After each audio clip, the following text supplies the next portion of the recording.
I choose not to be a common man. It's my right to be uncommon if I can. Because I seek opportunity, not security. I do not wish to be a kept citizen, humble and dull by having the state look after me.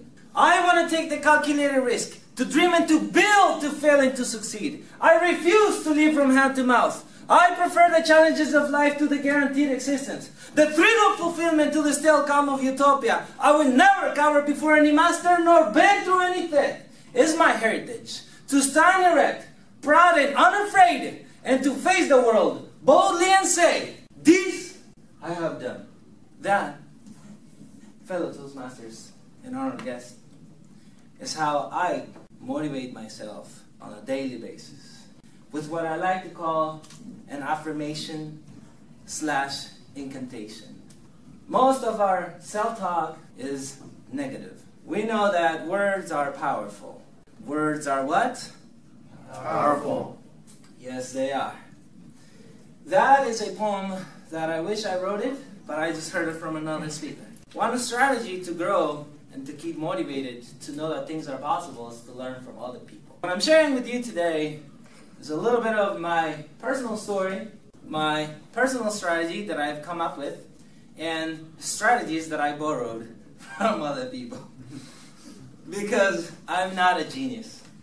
I am a guy from the sugarcane fields of Guatemala. In my pocket here, I have a $100 bill. I just printed it. I'm just kidding. I have a $100 bill. It's real. And let me ask you a quick question. If I were to give you this $100 bill right now, if you would like to have it, say aye. Aye. Well, check this out. How many of you still want the dollar bill? Say aye. Yeah. Yeah, of course, right? Why not? Jeez, I just printed it, right? Check this out. How many of you still want the $100 bill? I don't mind it. After it's been under your shoe? Yes. How many of you still want it? I still want it. The ones of you who don't say that you still want it, you're lying. Those of you who still want the $100 bill, why do you still want it? It's $100. Still has worth. It still has value. Still has value, still has worth. Now, how many of us have been mistreated, turned down, thrown to the ground, and people have stepped on us, have beaten us emotionally? My mom physically, actually. She was just, and we think that we have lost our what? Value. Our value. But when we look at our scars, and we know that we're still here, alive, still standing. We fell on the ground, but some of us fell on our back so we could look up and get up. Some of us fell forward. And when you fall forward, you make progress. When you fall forward, what do you make? Progress. I won't give you the $100 bills. That's bad news. As a farm boy in the sugarcane fields of Guatemala, I didn't have electricity until the year 2000. It was tough, but I didn't know. You just grow up in an environment and everything's kind of cool. I grew up pushing the wheels of the bike. You know, just push the wheel and just play around. And there was no Nintendo or TV or anything like that. Until then, we got TV and we powered it with car batteries. But most of my life, since 8 years old, I began to learn how to milk cows. One time it occurred to me, when I was about 11, a cow was eating grass and I spanked her. Because, you know, I was familiar with the cow. Well, I guess she didn't like it that much. I was like, bam, and she, bam! Got me in the stomach, was on the ground for about 15 minutes, no one was around. Quick life lesson, don't touch cows. Going back to my grandma. My grandma was a midwife. Never knew how to read, never knew how to write, never went to school. Because we lived in a village. I always admired my grandma. She raised me when my mom came to the U.S. in '98. I was about 7 years old. Moving forward in time, my mom brought me to the United States and she says, "You want to come to the U.S.?" I said, "Yes." The American dream. I came to the U.S. in 2007. In 2009, my grandma was very sick. Very ill. So my mom decided to make a decision. She says, "I'm going back." She went back. She says, do you want to stay here? Do you want to come with me? I said, I almost died in the desert. I'm not coming back the same way, so I'm staying here. Unfortunately, my grandma passed away in May 2009. I was in high school, my history class. I remember like it was yesterday. I received a call. I was in my seat, and I just took out my phone, and I answered it so the teacher wouldn't see me. It was my mom. She said, your grandma just passed away. How many of you were very close to your grandmas and grandpas? You probably know how this feels. I felt devastated, a teenager in high school, living by myself because my mom had left me because I grew up without a father. And I wanted to quit high school. I wanted to quit. I said, I don't even speak English anyways. I don't understand these people. I saw people having parties. I thought they were crazy because I grew up in a different environment. And I decided that I wanted to quit school. I talked to my counselor. She says, Ovidilio, you can't go, man. You already learned some English. In Spanish, she says, you already, ya masticas. You already choose some words. You can get along. And that really not do it for me.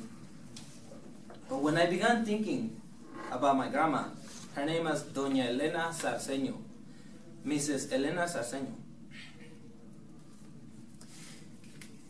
I thought to myself, if I would walk up to my grandma and say, Grandma, I'm going to quit school, she would have looked at me dead straight in the eyes, and she would have said, boy, are you stupid? And when I thought about that, I said, I may have fallen on my back, but I'm still looking up, and I'm going to get up. So I got up. I bounced back. That's another strategy that you have to keep in mind. It's not about how you fall, it's about how you rise. Stronger than ever. We come every day to class. Learn continuously. 6 months later, I was transferred from English 3 to English 5, skipped English 4. I could already talk to the ladies and everything. It was all good. Alright? I was like, jeez. They used to call me Rico Suave and stuff like that. I was like, okay, cool, this is getting good. Then, like most people in high school, didn't really know what I wanted to do with my life. Disoriented. I had the motivation. When you motivate a guy and the guy doesn't know what to do, you motivate an idiot, you got a motivated idiot. So I felt like a motivated idiot. I was like, I want to do something, but I don't know what it is, but I want to do something. I want to make my family proud. And I graduated high school 2011, June 7. I sent a picture to my mom. She almost had a heart attack because I'm the first one to graduate from high school, my whole family. I made it my mission to raise the standards of education in my family. Let me share another story with you. This guy and this lady who were married, and he comes home and the lady's cooking. He sees her cooking. He says, babe, why do you cut the end of the ham off? Because she was cooking ham. And she says, well, because my mom used to cook it this way. And she says, but we could eat that ham that you're cutting off of the main piece. She says, well, just that's the way I cook. That's the way my mom taught me how to cook. She says, let's find out. Let's call mom. They grab the phone, call the mom. Say, Mom, yeah, he came home and he's asking me, why is it you cut the end of the ham off to cook it? She says, well, daughter, because your grandma taught me how to cook it this way. And how many of you have followed family traditions like that, right? In a different way, in a different path, yes? Yeah. So you know what I'm talking about. They say, well, let's figure out. Let's call grandma. They call grandma. Yeah, well, we're trying to figure out why is it that you taught mom how to cook this way? Why do you cut the end of the ham off and then you cook it? She says, well, my granddaughter, the main reason I cut the end of the ham off is because my pan was too small. When I learned about this story, I figured something out. My family had never graduated from high school or have gone to college because their way of doing things was different. They would come to the United States, work in 2-3 jobs, try to make as much money as possible, and go back to Guatemala. And that's why we're not as educated as most people. And I said, I need to change the way I'm cooking this ham. If I want to raise the standards. What did I want to do? Raise the standards. Raise the standards. It takes a leader to step up to the plate and say, I'm going to do this. Let me ask you a question. What are you doing to raise the standards? You don't have to answer it right now. Just think to yourself. What are you doing to raise the standards? Maybe it is here at Europe. Maybe it is at home. I know a lot of us have work. Maybe it is at work. What is your attitude? Is it better than everybody else? Are you doing it just because the other guy is doing it? Are you doing it just because your grandma, your grandpa did it that way? Have you found out the real reason? The real reason my mom came to the United States from 98 to 2009 and doesn't speak English was because her way was different than mine. Here I stand before you being able to communicate clearly in English. I still have the accent. But let me tell you something. I speak with an accent, but I don't think with an accent. And a lot of ladies think it's sexy. That's the winning side of it. And let me tell you something. If you ever hear someone who has an accent, think about it this way. This person must be bilingual, or trilingual, or polylingual. What a beautiful way to be. Someone who understands a different language may be able to understand a different culture. Someone who comes from another country, a farm boy from the sugarcane fields of Guatemala, what can this boy do? I am unafraid to get near animals, to be in camping trips, no problem. Adaptability. If a guy is able to learn an English language in 2 years, what else can he do in 2 years? I want to invite you to analyze some of your own personal strengths. And think to yourself that after maybe you have fallen on the ground, but on your back, and you can still look up and get up, think that it is possible. It is possible for a guy to come undocumented to the United States of America with an American dream, to figure out that one day I was coming from work at 3 a.m. and I needed to go to high school the next day at 7 a.m. The police pulled me over and he says, may I see your ID? I show him my Guatemalan ID and he says, where's your California ID? I said, I'm sorry, I don't have one. He says, where's your driver's license? I said, I'm sorry, I don't have one. He says, I'm sorry, I'm going to have to take your car. But I knew in my mind that my American dream was possible. It's a different thing for all of us. It's a different thing. I wanted to speak English, and I saw a lot of other people talking in English. I said, it's possible, it's possible. Some of my friends, some of my family members, and maybe this has happened to you, kind of made fun of me for trying too hard. How many of you have been in that place?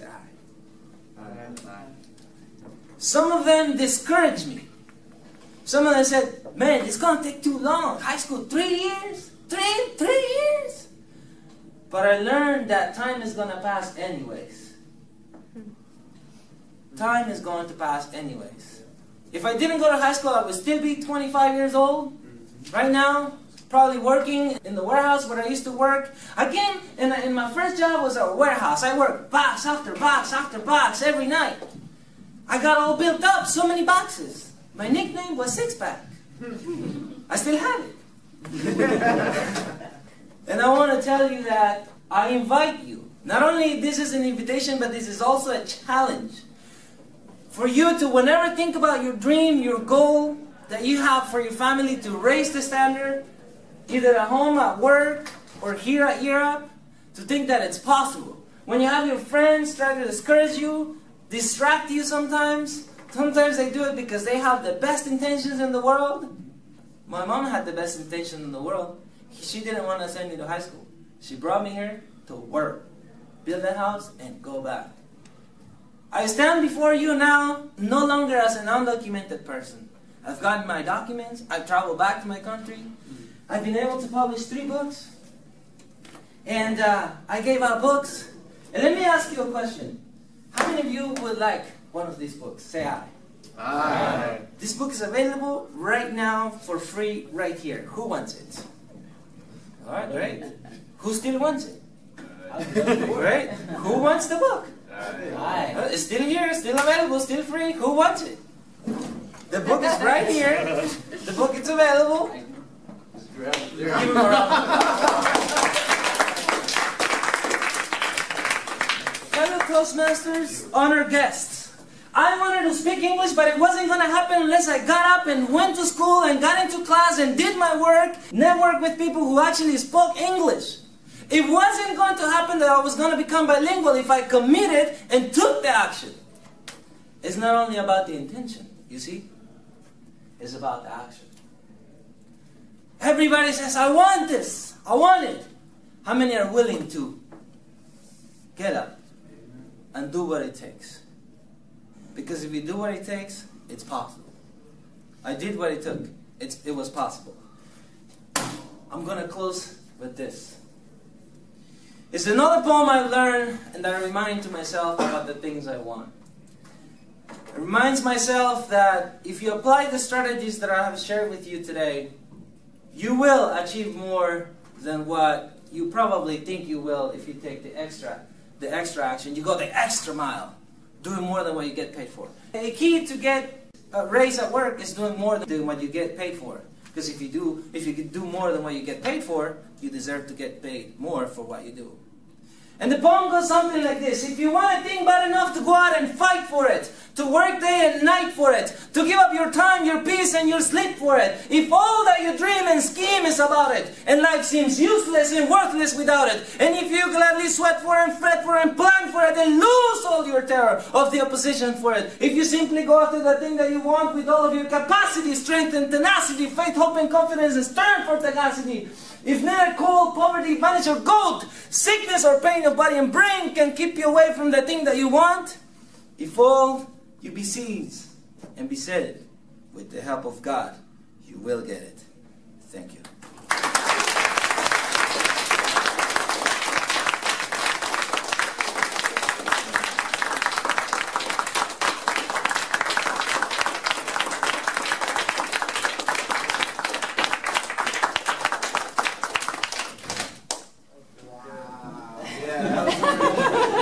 That was really good. This is an honor right here.